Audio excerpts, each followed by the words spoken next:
Good afternoon, Pirate Nation. Just wanted to reach out and touch base with you guys because it's been a little bit since I've been able to reach out to you guys and talk to you guys. We're really excited as we're wrapping up our first 6 weeks. We're getting really close to the end of our very first quarter. It's been a great and very busy first quarter. We've had several football games going on. We've had a couple of pep rallies. We've introduced a new stomp team. We've got all kinds of things going on. Stuco's got a TikTok going. We've got NHS rolling off. We've got our gaming club coming. We got VR that's working through the gaming club. We've got a lot of things happening. I know that theater's ramping up, and so we're really excited about everything that's going on. Our teachers have been working really hard to make sure they're giving the students here at CHS the best education possible. We working really hard to wrap up this first quarter. Just got a few little updates that I want to touch base with you guys on, and as we get a chance to connect right now, and so we're going to jump right into that. So let's talk really quickly about IDs. So IDs, these permanent IDs are required every day. Again, our students are doing a really good job with this. Most of our students have their IDs. They are required to have them out and visible, whether that's a lanyard that we provide for them to wear around their neck, or they can clip it on their belt loop as long as it's out and visible. We ask that these students wear their IDs every single day. If a student doesn't have their ID, we ask that they get a temporary ID that we will provide for them. And again, I would say probably 95% of our students are doing a great job with that. Just got a few more folks that need to make sure they take care of that. Now, the reason I bring up IDs is because, just a reminder, you have to have a permanent ID in order to get into CISD events if you're a student. So Friday night football games, any kind of volleyball, basketball games, all those different things, you have to have an ID in order to get into the game.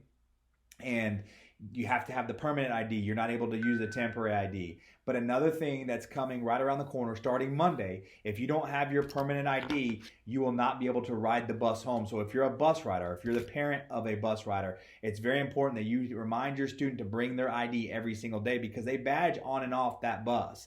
And so if they don't have their permanent ID, they cannot badge on that bus.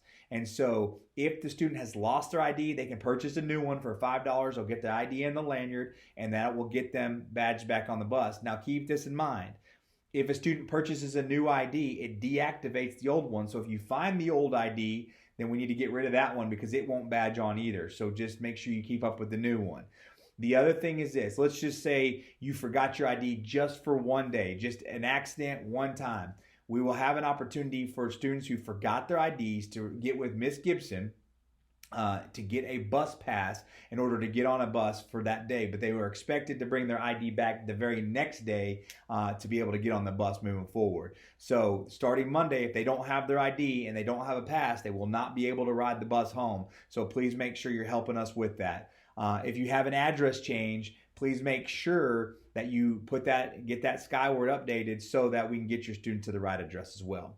All right, so our next update, let's talk a little bit about dress code. So dress code has been going really well. I'm very impressed with our student body. They've done a really good job for the most part. Again, I would say about 95% compliant. One area that we have a little bit of concern in, and I want to address this with you guys, is the hoodies. So if you remember, back in the summer, hoodies were no longer approved as part of the dress code.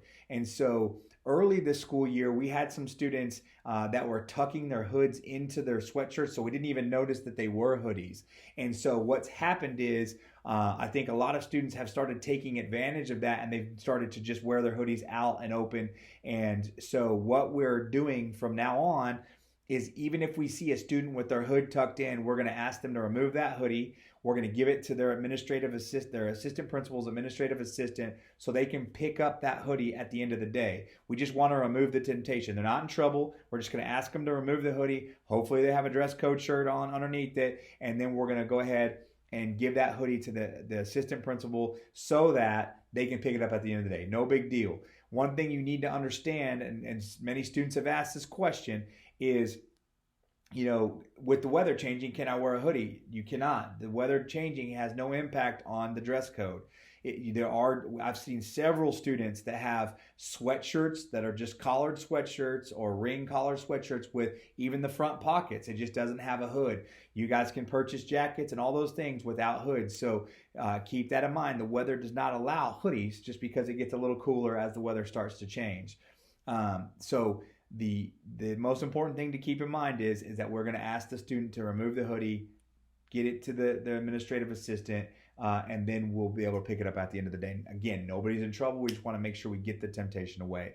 So please help us out with that as well. It'd be great if they don't wear hoodies at all to school, so we don't have to address that at all. Now, the other piece that we're noticing is shirts are supposed to be solid unless you have a collared shirt that has a pattern. But one of the things that we're seeing a lot of is the shirts with the big designs and logos on the back. Again, that is not part of our dress code. So I want to address that again, just to let you know that we're going to ask the students to get that changed and corrected. And just to remind you kind of on the process of how we handle dress code, first period, students have the opportunity to go ahead and get their dress code fixed. If there's a mistake or they accidentally wore a hoodie or whatever, they can get their self situated during first period and all is good. Everybody goes back to class, we're good.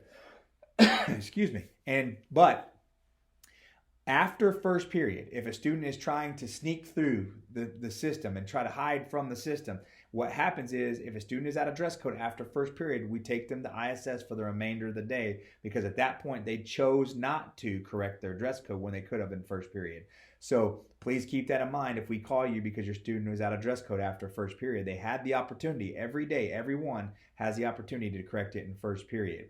One other key thing to mention too is the jeans must be blue, black, or gray. They cannot be any other color. And they cannot have any rips, tears, frays, or holes. So I had some students wearing some jeans that have frays on them, but they didn't expose any skin. But the frays are out of dress code. They've just got to be plain. So make sure those get corrected as well. And the other thing too that we come across a lot of times with our students is that just because you may have gotten away wearing, a pair of jeans that are out of dress code on Monday, doesn't mean that you'll get away with it on Friday. We have 1,800 students, so sometimes people do slip through the cracks.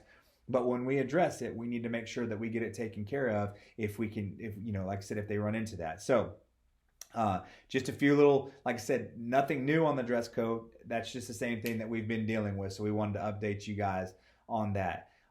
With that being said, guys, like I said, we are wrapping up the first 9 weeks. We have homecoming coming around the corner. We've got our community tailgate. We've got ASVAB, PSAT, all right around the corner. So make sure you guys are following our social media platforms, following all the information from the district, because you're getting a lot of information because a lot of things are coming. We're really excited about everything that we have planned for the year. We're excited about where these students can go, not only athletically and clubs and all these different events, but also academically. We really feel like we have a great staff and a great system in order to really reach higher levels with our academics. So we're so thankful that you guys are part of our community. We're thankful for all of your support. We look forward to working with you as we continue throughout this year. We want to have a great 23-24. All right, guys, have a great evening, and we look forward to seeing your students all week. Thank you.